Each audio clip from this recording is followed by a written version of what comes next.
I'm Marcos Nájera. And I'm Carol Myers. With NewsWrap, a summary of some of the news in or affecting LGBTQ communities around the world for the week ending November 14th, 2020. The European Union's executive branch is issuing its first ever plan to combat anti-queer bigotry. This in response to rising homophobia in Poland and Hungary in particular. Criminalizing hate speech and guaranteeing LGBTQ parental rights across the continent are included in the 5-year blueprint. EU Commission Vice President Věra Jourová pointed directly at Poland's President, Andrzej Duda, and Hungary's Prime Minister, Viktor Orbán, at a news conference this week. In her view, recent actions taken by their governments belong to the authoritarian playbook and do not have a place in the EU.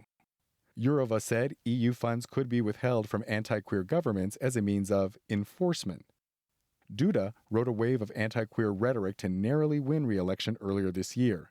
Local governments in about a third of Poland have declared themselves to be LGBT-free zones.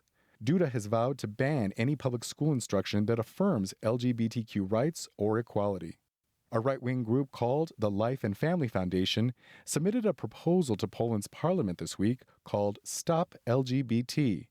It would ban pride parades and any other public gatherings that promote equality. In Hungary, homophobic far-right Prime Minister Viktor Orbán squeezed the elimination of gender identity into laws aimed at combating the COVID-19 pandemic. New proposals camouflaged in pandemic restrictions include banning LGBTQ people from adopting children. Deputy Prime Minister Zsolt Semyon is proposing the addition of a ban on gender propaganda to the country's constitution. And Justice Minister Judith Varga proposed a constitutional amendment this week that would require families based on Christian culture that will protect children's right to the gender identity they were born with. Commission Vice President Jourová announced the EU's 5-year plan to combat homophobia and transphobia at a November 12th press conference. She declared that everyone should feel free to be who they are without fear or persecution. This is what Europe is about, and this is what we stand for.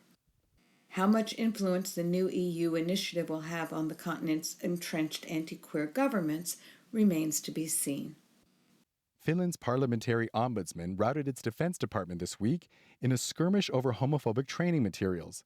The ombudsman sharply criticized the department's holdover claim that homosexuality is an obstacle to military service. Finland removed homosexuality from its list of mental disorders in 1981. The training manual's discriminatory sections have now been eliminated. Finland is one of the most queer-welcoming countries on the planet. A public opinion survey conducted last year found that 80% of the population believes in full equality for LGBTQ people. Newly elected Prime Minister Sanna Marin is the proud daughter of lesbian parents. She said that her rainbow family's bedrock beliefs in equality inform all of her political views. Norway's bisexual and transgender people now have protections against hate speech under its penal code, something lesbians and gay men have had there since 1981. Parliament made the additions this week. Offenders can be fined or jailed for up to a year for private remarks and up to 3 years for public comments. A judge can increase the penalties for people charged with violent crimes based on their victim's sexual orientation or gender identity. Norway is another Scandinavian country with high marks for its support of LGBTQ people. Its government announced earlier this year that it would prioritize LGBTQ asylum seekers as part of a new 3-year refugee resettlement plan. The Donald Trump of the tropics is trying to top his namesake in blatant bigotry and COVID-19 carelessness. Brazil's President Jair Bolsonaro gave a rambling speech at the presidential palace on November 10th in which he proclaimed, "We're all going to die someday. There's no use fleeing reality. We have to stop being a country of fags. We have to face up to it and fight. I hate this faggot stuff."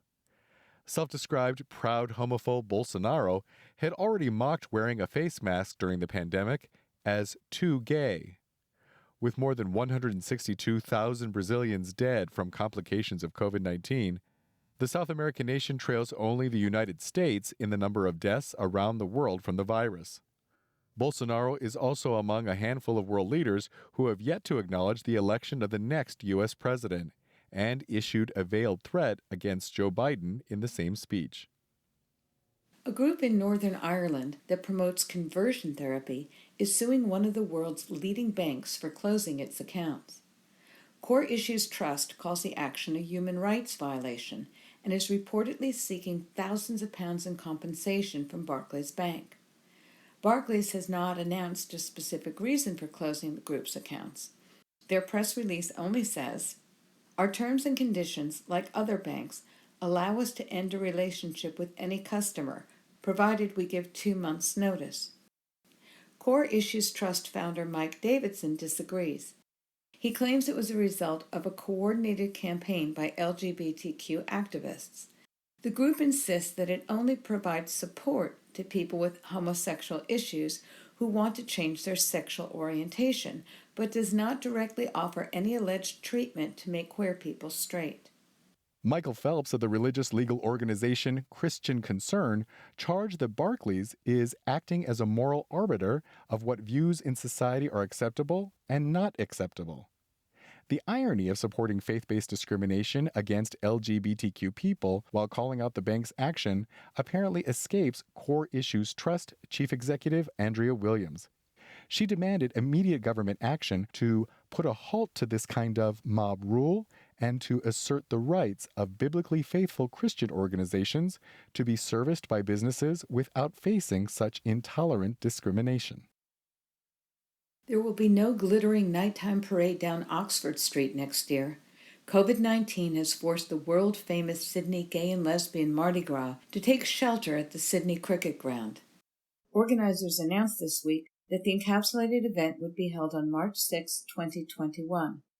In order to ensure the safety of the parade participants, spectators, and the community at large, a limited number of parade entries will circle the stadium, which holds a capacity of 23,000 people. Organizers say there will be fewer large floats, and the procession will center instead on the outlandish pageantry of costumes, puppetry, and props that make it such a phenomenon to witness. The event will still be nationally televised and viewable on social media. February's 2020 parade was one of the last large-scale events held in Australia before lockdown restrictions were imposed. The Mardi Gras Committee quoted Sydney Lord Mayor Clover Moore in a press release issued this week saying, "I know many in our community, myself included, have held on to our happy memories of Mardi Gras 2020 to get us through this challenging year." Organizers expressed hope that the parade can return to its Oxford Street roots in a post-COVID-19 2022. Finally, out-gay Martin Jenkins is the newest justice on the California Supreme Court. He was praised as eminently qualified and unanimously confirmed by the Independent Commission on Judicial Appointments this week. Jenkins grew up the son of a janitor who helped his father clean buildings. He abandoned dreams of becoming a professional football player to pursue the law. Jenkins spent several years as a civil rights attorney before moving up the judicial ladder, climbing rungs on both sides of the aisle. Democratic President Bill Clinton made him a federal judge in 1998, and California Republican Governor Arnold Schwarzenegger put him on the state courts of appeal in 2008. Jenkins only began coming up 5 years ago. Now in his mid-60s, he's met the love of his life, real estate broker Sidney Shand. Jenkins says that he is truly humbled and honored to be asked by Governor Gavin Newsom to continue serving the people of California on the Supreme Court. Martin Jenkins' new job has made history in 3 different ways. Only the 3rd African-American man to serve on the California Supreme Court, he becomes its first out LGBTQ justice and its first LGBTQ person of color. That's NewsWrap, global queer news with attitude, for the week ending November 14th, 2020. Follow the news in your area and around the world. An informed community is a strong community. NewsWrap is recorded remotely during the COVID-19 emergency. It's written by Greg Gordon, edited by Lucia Chappelle, produced by Brian DeShazer, and brought to you by you. Help keep us in ears around the world at thiswayout.org, where you can also read the text of this newscast and much more. And you can listen to NewsWrap each week by subscribing to our This Way Out radio channel on YouTube.